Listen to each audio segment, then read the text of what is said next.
Bienvenue, mesdames et messieurs, pour cette nouvelle édition sur Business 24 Africa.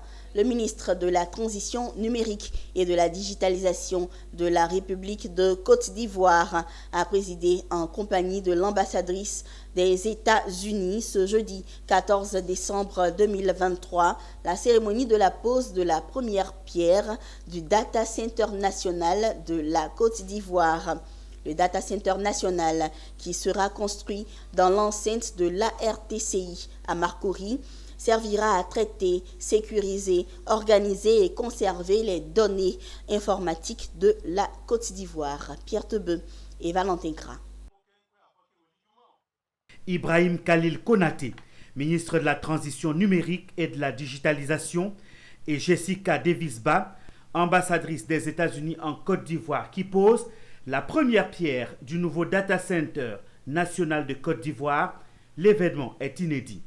Ce nouveau Data Center national, qui voit la pose de la première pierre ce 14 décembre 2023, sera construit ici, sur un espace de 20 000 m² non loin de l'agence ivoirienne de gestion des fréquences radioélectriques AIGF à Marcory.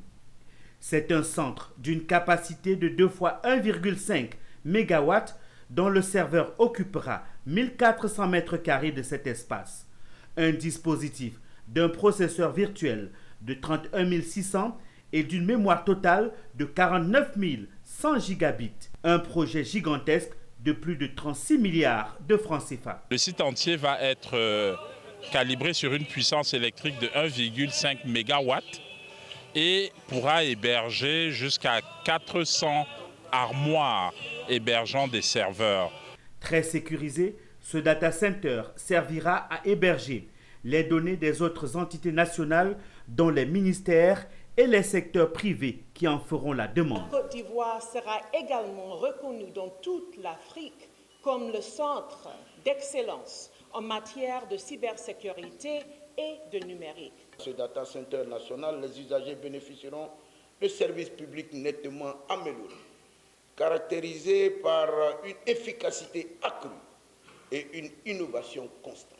Ce data center national conçu et réalisé au standard Tier 3 s'impose comme l'infrastructure critique qui soutiendra la transition digitale de la Côte d'Ivoire.